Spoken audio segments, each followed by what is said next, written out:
주장하시고 하나님의 은혜로 가득하도록 축복하여 주옵소서. 살아계신 예수 그리스도 이름으로 기도를 드립니다. 아멘. 아멘. 그렇게 될 줄 믿습니다. 아멘. 오늘 초대교회 회복은 초대교회의 회복은 뭐예요? 세계 복음화의 길이에요.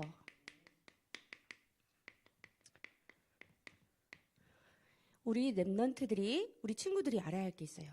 아까 동영상에서 잘못 나온 게 하나 있어요. 우리는 유일하신 한 분, 누구를 믿어요? 하나님, 창조주 하나님을 믿고 있어요. 하나님은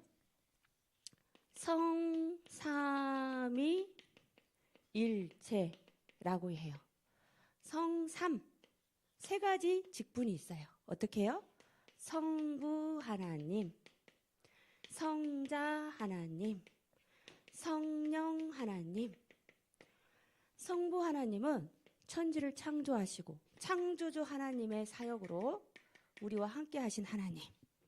성자 예수 그리스도, 하나님께서 인간의 몸을 입고 이 땅에 오셨어요. 성자 예수 그리스도. 그리고 지금 성령 하나님으로 오셔서 보혜사 성령, 보호하시고 은혜를 주시고 가르치시는 성령 하나님께서 우리와 함께 계세요. 근데 이분은 같은 분이에요. 성부, 성자, 성령을 묶어서 우리는 유일하신 한 분 하나님이라고 말하고 있어요. 이 하나님이, 유일하신 하나님이 어디에 계셔야 돼요? 지금 어디에 계셔야 돼요? 내 마음속에.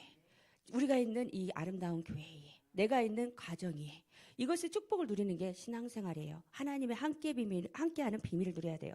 많은 사람들이 이 비밀을 놓치고 속고 있어요. 그런데 오늘 말씀 제목이 뭐예요? 초대교회 회복.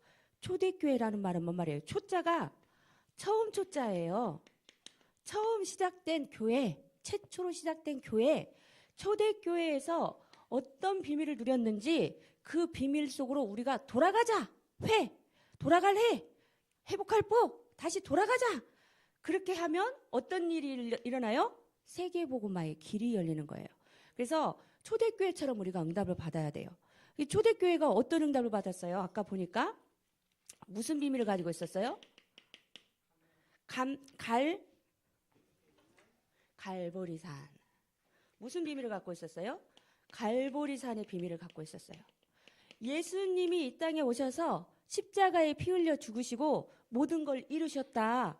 예수님이 오셔서 모든 것을 이루셨어. 이것을 알고 체험한 사람, 갈보리산의 축복을 누렸던 거예요. 초대교회 성도들이.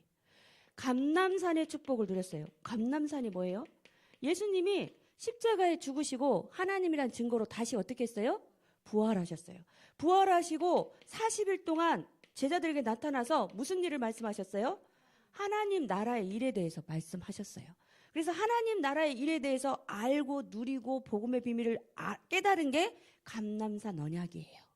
이 언약을 가지고 사도행전 1장 8절 어떻게 했어요? 너희가 뭐를 받고?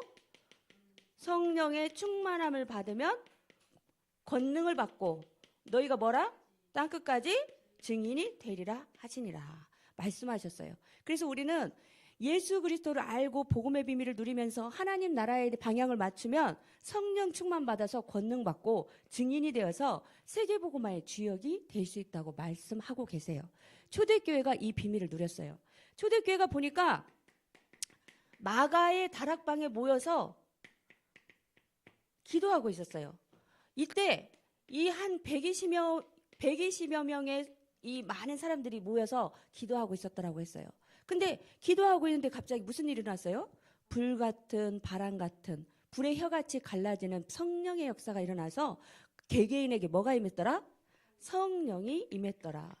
근데 성령이 임하면 여러 가지 증거들이 있어요.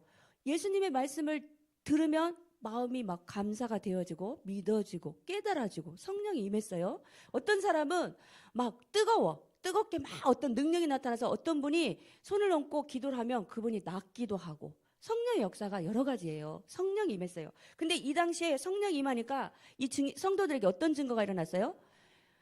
방언, 지역에 이 사모님이 성경을 읽어보니까 그 지역이 대충 보니까 한 17개 적어 있는 나라, 그 외 여러 나라. 그러니까 세보니까 17개 지역 중에서 쭉 넘어왔더라고요. 그러면 이 각기 방언이 우리나라처럼 뭐 그랬대에 뭐 그랬어요. 뭐 이렇게 알아듣는 수준이 아니야. 방언이라고 하는 것은 그냥 외래어라고 보면 돼. 외국어라고 보면 돼. 전혀 알아듣지 못하는 말이에요.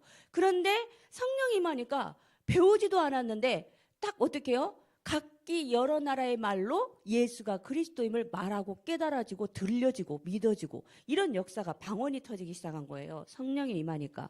그래서 이런 역사들이 일어났어요. 그러면서 증인이 되었더라.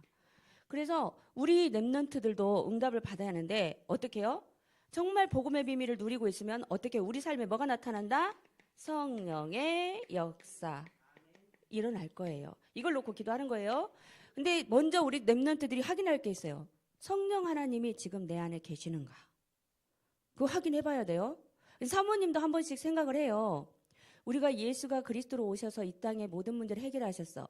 그래서 그분이 진짜 믿어지고 예수님을 내 마음에 영접을 했어요. 그래서 저는 하나님의 자녀인 게 믿어지고 깨달아지고 말씀을 들을 때 찔림도 있고 깨달음도 있고 기쁘기도 하고 힘이 나기도 하고 위로도 되기도 하고 여러 가지로 힘을 얻고 있어요. 근데 우리 랩런트들을 가끔씩 기도할 때 보면은 정말 우리 친구들이 성령을 체험했는가? 이런 생각을 한 번씩 할 때가 있어요. 시간표는 하나님이 주시긴 할 거예요. 지금은 우리 친구들이 엄마의 하나님, 아빠의 하나님, 선생님의 하나님 이럴 수도 있어요. 뭐 친구의 하나님 이럴 수도 있어요. 근데 진짜 중요한 거는 유일하신 하나님을 어떻게 해요? 그분을 인격적으로 어디에? 내 마음에 고백하고 마음으로 믿어 의에 이르고 입으로 시인하여 구원에 이른다고 했어요. 우리 친구들이 이 사실을 확신하고 믿어지고 그러면서 말씀을 자꾸 듣는 자리에 가서 깨달아지고 이렇게 해야 여러분 삶이 어떻게 해요? 성령의 역사로 되어질 줄 믿습니다. 오늘 보니까 요한의 세례라는 말이 있어요. 자, 우리 친구들 세례 이제 우리 랩런트들 이제 세례 받아야 돼요. 우리 시우가 이제 올해 이제 세례를 받아야죠. 이제 유아 세례는 받았지만 지금 세례 받아야죠. 이게 13세 기준이죠. 13세. 세례를 이제 받아야 돼요. 우리가 이제 세례를 받는다는 의미는 하나님 앞에 예식을 거쳐서 거룩하게 거듭남을 입었습니다 하고 고백하고 모든 성도들과 사람들에게 고백하면서 앞으로 제가 세례교회로서 아름답게 건강하게 잘 응답받아 나가겠습니다 하고 선포하면서 기념하는 시기예요. 그러니까 너무 중요하죠. 근데 중요한 거는 뭘 한 다음에 생명을 가진 자들이 세례를 받는 거예요. 근데 생명을 가진 자들은 아까 어떻게 한댔어요? 예수가 그리스도임을 믿고 그분을 내 마음에 영접해서 하나님의 자녀된 사람이 그것을 확신하면서 이 세례를 통하여 더 거듭남을 의식을 통하여 우리가 확신받고 고백하고 선포하는 의미가 있어요. 그래서 우리 친구들이 이 세례 자체가 구원은 아니지만 우리가 이것을 마음으로 고백하고 형식적으로 의식적으로 고백해서 모든 사람 앞에 인정받으면서 더 앞으로 잘할 거예요 라고 공포하는 의미도 있어요. 그런데 또 이 세례가 진짜 성령의 세례 받는 순간들이 있어요. 사무엘상 보면은 사무엘상 16장 13절에 보면 사모님은 이걸 한 번씩 묵상을 해요. 사무엘이 기름불병을 가져다가 그의 형제 중에서 그에게 부었더니 이날 이후로 다윗이 여호와의 영에게 크게 감동되니라. 사무엘이 다윗에게 뿔병을 가져다가 기름불로 이 안수하고 이 뭐 했어요? 이 축복했더니 그날 이후로 어떻게 했어요? 여호와의 영에 크게 감동되니라. 여호와의 영에 감동되니라. 이게 뭐예요? 성령의 세례예요. 우리가 말씀을 들을 때 감동이 되어지고 믿어지고 깨달아지고 이게 성령이 임하는 거예요. 그래서 우리 랩런트들이 이게 참 중요해요. 세례받는다는 의미는 의식적으로도 받는 의미도 있지만 진심으로 성령의 세례를 받아서 하나님의 영이 임해서 나와 영원히 함께하는 의미가 있어요. 그래서 이게 굉장히 중요한 의미예요. 그런데 형식적인 세례로는 구원에 이룰 수 없다. 진심으로 성령이 임할 때. 그래서 우리는 무슨 세례를 받도록 기도를 하는 거예요? 성령의 세례를 받도록 기도해야 돼요. 성령의 세례를 받은 사람들이 우리가 절차를 거쳐서 세례식을 거치고 거듭남을 확인하고 공포하는 거예요. 이 비밀을 누렸으면 좋겠습니다. 그래서 우리 랩런트들이 정말 응답받기 위해서는 결론적으로 뭐 하면 돼요?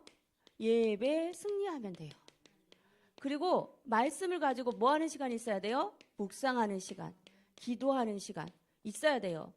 기도 수첩을 가지고 하든지 아니면 아침에 일어나서 하나님께 기도하든지 자기 전에 잠자리 들기 전에 하나님과 소통하든지 하나님과 소통하는 시간이 반드시 있어야 돼요. 그럼 소통하는 사람은 알아요. 하나님이 지금 나에게 응답하고 계시구나. 이것이 하나님이 나에게 주는 것이구나. 그러면서 이렇게 묵상하다 보면 어떻게 해요? 내 생각도 중요하지만 누구 생각대로 되게 해주세요?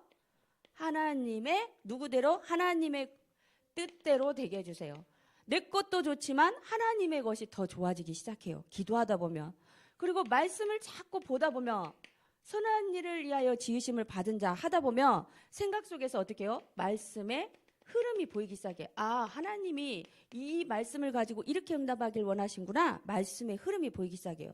그러면서 체질이 되어지니까 절대적인 미래의 응답이 오게 돼요. 그래서 오늘 지금 예배 드리는 것이 사실은 미래가 준비되는 시간이에요. 오늘 나의 영적인 상태를 바꾸는 것이 미래의 나를 바꾸는 시간이에요. 그러니까 오늘 지금이 중요한 거예요. 지금 이 시간 예배 자리에 있을 때 보이지 않는 흑암의 세력은 떠나가고 우리 가정에 하나님의 나라가 임하고 나의 마음과 생각에 보좌와의 역사가 일어나는 줄 믿습니다. 그래서 우리 친구들 초대교회 회복, 우리 아름다운 교회가 초대교회처럼 예수 그리스도 언약을 딱 붙잡고 기도의 비밀을 누리면서 소통하면 우리 아름다운 교회 주일학교 선생님 랩런트를 통해서 세계복음화의 역사가 일어날 줄 믿습니다. 그날을 기대하면서 기도합니다. 참 좋으신 하나님 감사합니다. 아름다운 교회가 초대교회 회복의 축복을 누리기를 원합니다. 이 자리에 있는 우리 랩런트와 우리들이 성령의 세례를 받았음을 확신하고 세계복음화에 방향 맞추며 승리할 수 있도록 축복하여 주옵소서. 예수님의 이름으로 기도를 드립니다.